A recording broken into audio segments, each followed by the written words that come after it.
डाँडा आइसक्यौँ। हाम्रो दाजुहरू चाहिँ टक्क अगाडि मस्त हिँडिरहनु भएको छ। रसुवाको दाईहरू हुनुहुन्छ सबैजना। गोर्खाको दाई पनि हुन्छ। म चाहिँ नुवाकोटको हो। गोर्खा, रसुवा र नुवाकोटको ग्याङ मिलेर हामी चाहिँ ककनी डाँडा फाइनली घुम्न आइसक्यौँ है त गाइज। हजुरहरू पनि साथीहरूसँग मिलेर घुम्न चाहनुहुन्छ भने हाम्रो एकदम रमणीय ठाउँ ककनी हाइटमा चाहिँ घुम्न आउनु सक्नुहुन्छ है। ल अक्सफोर्ड ड्राइभिङ सेन्टरले चाहिँ बाहिर आउन चाहनुभयो भने ककनी हाइटसम्म आउने सुविधा पनि दिन्छ है। हजुर कहाँदेखि आउनुभयो?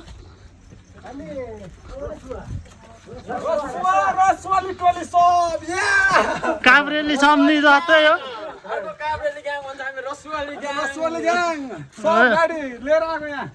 ल हाम्रो अक्सफोर्ड ड्राइभिङ सेन्टरबाट चाहिँ यहाँ ककनीसम्म नै आउने सुविधा हुन्छ है हजुरहरूको लागि। ल सबैजना फिल्ड भिजिट गर्न चाहनुहुन्छ भने 2-2.5 घन्टाको प्याकेज लिनुभयो भने चाहिँ ककनी घुमेर जान सकिन्छ है गाइजहरू। ल